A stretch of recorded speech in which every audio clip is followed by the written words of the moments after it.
Welcome to Obstacle Running Adventures. You know, like when you're just reading about some of the things that you do, because to me, it's ordinary. It's every day. Like, Right. this is what would I do every day? Help people get out of their own way, whether it's in the gym, whether it's through my podcast, whether it's through book sales or whatever it is. It's just every day. But to actually sit down and read the article, it's like, damn, it's like we're doing some good stuff here. It's Yeah, awesome. absolutely. And so you've had 383 episodes, last I counted, covering big topics, some that you've mentioned, but also featuring things like race relations, which unfortunately now is more important than ever, um, parenting, suicide, burnout, trauma, grief. I guess what are some things that have changed your perspective from when you started the podcast and from hearing guests? Like how have you re-examined life, I guess, after all these guests? So what I found out is that pain is pain, right? So let me give you an example. Like, I always use this example. So like my mom, I mean, she's knock on wood, she's beaten it since, but my mom had breast cancer not this past September, but the September before.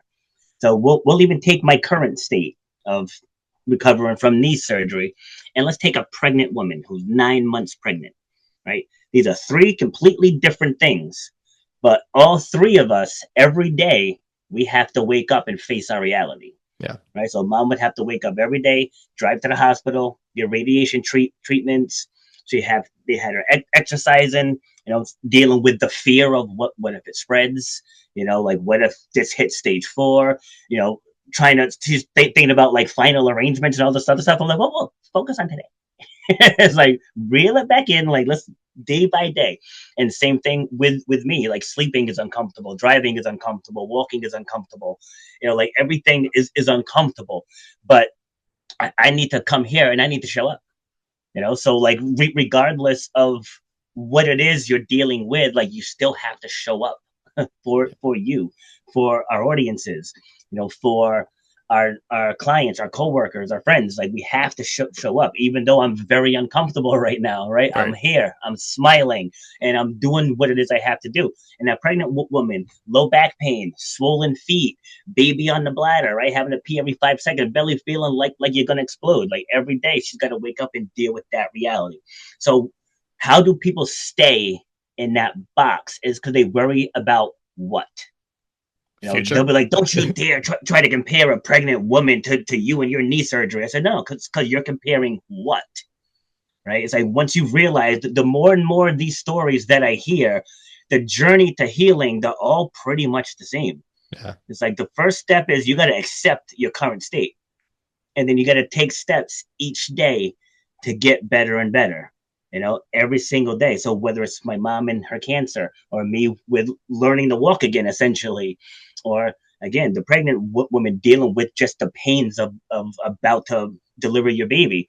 And so again, whether it's, the guy getting kidnapped in the Congo, or the girl being stuck in that sex traffic ring, things of like all of that stuff, it's pain, and you got to break free from that pain. And so that's the premise of the show and the book, is to help people to take that what, and then carve out the how did that not break you, and then to reframe the entire story. And instead of it being this is what happened to me story, it's like look what I conquered story. Yeah, I like that. It's like the whole like saying of eating, how do you eat an elephant, like one bite at a time, but like with guidance. Yes. I do like that. Yes.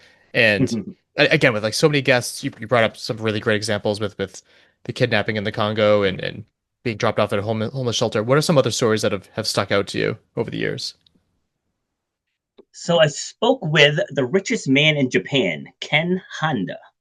So figure out by that last name, Yeah, right? So sounds familiar. yeah, just but yeah, but just listening to, I mean, there was a little bit of a language barrier there, but one of those same scenarios where he could have just been, oh, woe is me, and all that, and he just built a friggin' global empire. It's like the guy is worth an insane amount of money, but it's not even that. It's he talked more about opportunities. He's like, in me expanding my business, I give people opportunities, because a lot of rich people get looked down on by the average person, because they think, oh, they're just they have their yachts and their Bentleys, and they don't care about us down here. But a lot of these people, they build schools, like they fund hospitals. They fund these treatments and treatments for different things. Like, and that was my biggest takeaway with him. Not even the name Honda, like not even the amount of like his net worth, just how vested he was into giving back to his communities in Japan and across the world. And almost every guest, like I have a different takeaway because everyone's perspective is unique. Right. Like I probably interviewed 100 counselors, and not one episode are they exactly the same. Like not one. Like everyone brings their own unique perspective.